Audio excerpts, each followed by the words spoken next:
L'histoire commence avec Frank Vega, un vétéran de la guerre du Vietnam qui a dû relever des défis importants au cours de sa vie. Un jour, alors qu'il est dans le bus, il observe deux jeunes turbulents qui sèment le trouble. Cet épisode lui rappelle son enfance, lorsqu'il menait une vie simple avec sa famille. Jeune, il avait une petite amie et il s'était promis de se marier à son retour de la guerre. Cependant, le service militaire de Frank s'est prolongé pendant une décennie au Vietnam. Quand il rentre enfin chez lui, il découvre que sa petite amie a épousé un autre homme et fondé une famille, ce qui le blesse profondément. Dans le but de reconstruire sa vie, Frank tente d'entrer à l'académie de police, convaincu que son expérience militaire peut être un atout. Malheureusement, il est rejeté, ce qui lui cause une nouvelle déception. Incapable de trouver un autre emploi, il passe la majeure partie de sa vie à vendre des hot-dogs pour gagner sa vie. Sa situation empire lorsqu'un nouveau camion de hot-dogs gastronomiques arrive en ville, lui volant presque tous ses clients. En conséquence, Frank n'a d'autre choix que d'errer sans but, sans domicile fixe ni emploi. Passons au présent. Les deux mêmes jeunes turbulents sèment à nouveau le chaos dans le bus, allant jusqu'à menacer un vieil homme. Frank intervient, sauvant le vieil homme et s'attaquant aux voyous.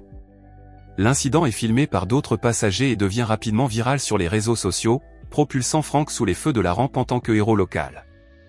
Grâce à sa nouvelle notoriété, il est célébré par la communauté qui crée des produits dérivés à son effigie et il reçoit même des laissez-passer de la police. Frank et sa mère sont invités à participer à un talk show, ce qui lui apporte une reconnaissance supplémentaire. Malheureusement, 3 mois plus tard, sa mère décède, lui laissant sa maison et son chien. L'intrigue s'épaissit lorsque Klondike Washington, un camarade vétéran du Vietnam et ami de Frank, emménage chez lui et lui remet une clé USB destinée au coffre-fort de la mère décédée de Frank. Incertain quant à son contenu, Frank la range dans un coffre-fort pour une utilisation future. Un soir, alors que Klondike sort acheter des cigarettes, il rencontre les deux mêmes voyous, Terence et Sébastien. Ils sont à la recherche de la clé USB que Klondike a confiée à Frank. Cependant, Klondike les trompe en leur disant qu'il ne l'a pas sur lui, ce qui provoque une vive discussion avec les deux allants. Malheureusement, la situation dégénère, entraînant la mort de Klondike, et les responsables s'enfuient rapidement. Après avoir appris le meurtre de son meilleur ami, Frank est profondément bouleversé et se précipite à la morgue pour identifier le corps de Klondike. Angoissé par cette perte, il supplie la police d'enquêter de manière approfondie sur les circonstances de la mort de Klondike et d'arrêter les responsables. Pour compliquer encore les choses, un soir, l'agent Mellor, un ami de Frank qui travaille dans la police, lui rend visite. L'agent mort tente de rassurer Frank en lui disant que le département travaille d'arrache-pied pour trouver le meurtrier de Klondike. Cependant, Frank regarde les informations et remarque que la police a résolu d'autres affaires beaucoup plus rapidement. Déterminé à prendre les choses en main, Frank décide de découvrir la vérité par lui-même. Frustré par l'inaction apparente des forces de l'ordre, il commence son enquête dans la ruelle où Klondike a été tué. Après quelques recherches, il découvre des douilles vides et un médaillon contenant la photo d'une femme, qu'il considère comme une preuve importante.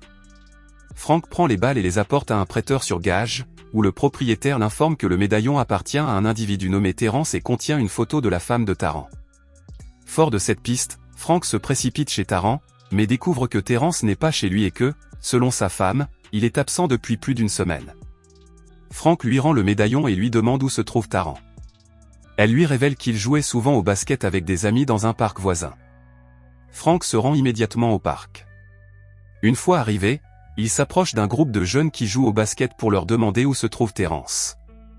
Au lieu de l'aider, il se moque de lui et le provoque pour qu'il se batte avec eux. Il s'avère que ces individus sont en fait des amis de Terence. Après avoir mis fin à leur pitrerie, ils admettent ne pas connaître l'emplacement exact de Terence, mais mentionnent une personne nommée Ronaldo, qui pourrait avoir des informations car lui et Terence étaient des amis proches. Frank décide donc de se rendre chez Ronaldo et rencontre son colocataire. Le colocataire informe Frank que Ronaldo se trouve dans un bar de l'autre côté de la ville. Frank se rend au bar, mais rencontre des personnes hostiles à son égard. Refusant de tolérer leur comportement, il s'impose et parvient à faire valoir sa présence. Finalement, Frank repère Ronaldo et, dans le but d'obtenir des informations sur l'emplacement de Taran, il recourt à l'intimidation en menaçant de révéler des détails sur son emplacement. Frank découvre que Terence a une liaison avec une femme nommée Tanya. Pendant ce temps, nous nous intéressons à un gangster important connu sous le nom de Panther, qui contrôle à la fois Terence et Sébastien, deux individus à la réputation plutôt problématique.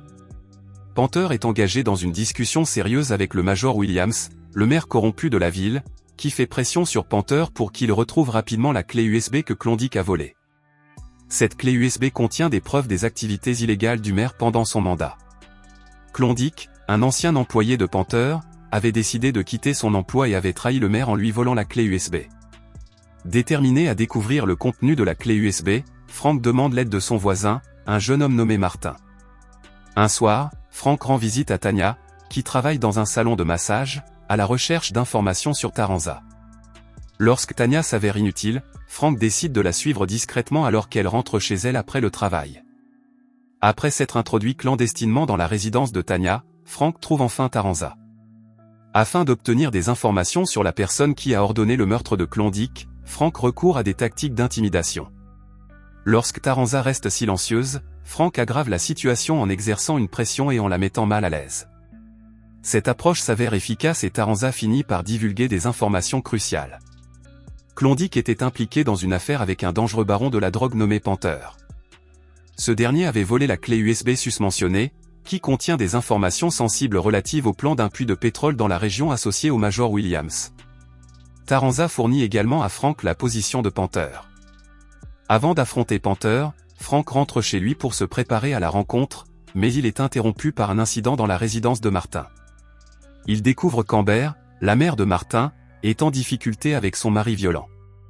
Frank intervient et l'aide. En signe de gratitude pour son héroïsme, Amber invite Frank à déjeuner. Profitant de l'occasion, il s'habille élégamment et se présente sous son meilleur jour. Au cours du repas, un moment d'intimité s'installe entre eux, mais il est interrompu lorsque Martin Joe entre de manière inattendue dans la pièce. Frank insiste pour qu'Amber et Martin restent chez lui jusqu'à ce qu'ils puissent réparer la porte d'entrée. Le lendemain, Frank remet la clé USB à l'agent Mellor, puis localise Panther dans sa cachette. Anticipant l'arrivée de Frank, Panther ordonne à son gang de lui tendre une embuscade s'il n'apporte pas la précieuse clé USB. Frank se retrouve donc dans une situation précaire.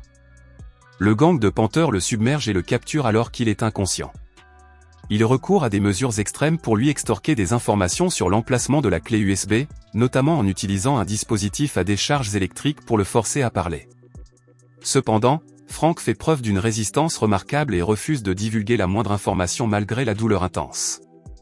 Frustré par le silence de Frank, Panther fouille dans son portefeuille et découvre son adresse, supposant que la clé USB pourrait y être cachée avec ses proches. Alors que les hommes de Panther continuent de torturer Frank, celui-ci se précipite chez lui, convaincu d'y trouver la clé USB.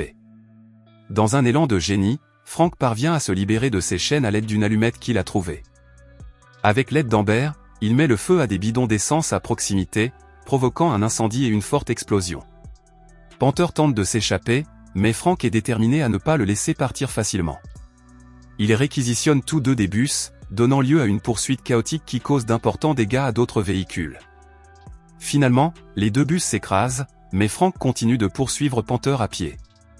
Au cours de la poursuite, il rencontre deux voyous impliqués dans l'accident de bus précédent qui tentent de se filmer en train de l'agresser. Cependant, Frank affirme une fois de plus sa suprématie et continue de poursuivre Panther. Une fois arrivé chez Frank, Panther trouve Amber et menace de la tuer si Frank ne révèle pas où se trouve la clé USB. Frank arrive juste à temps pour sauver Amber, ce qui déclenche une bagarre qui se déplace dans la cour devant la maison. Alors que Panther s'apprête à attaquer Frank à nouveau, Amber intervient courageusement en lui sautant sur le dos, donnant à Frank l'occasion dont il a besoin pour maîtriser Panther une fois pour toutes. Les forces de l'ordre finissent par arrêter Panther et la situation s'aggrave encore lorsque le Major Williams est également arrêté à la suite des révélations des médias sur leurs activités corrompues.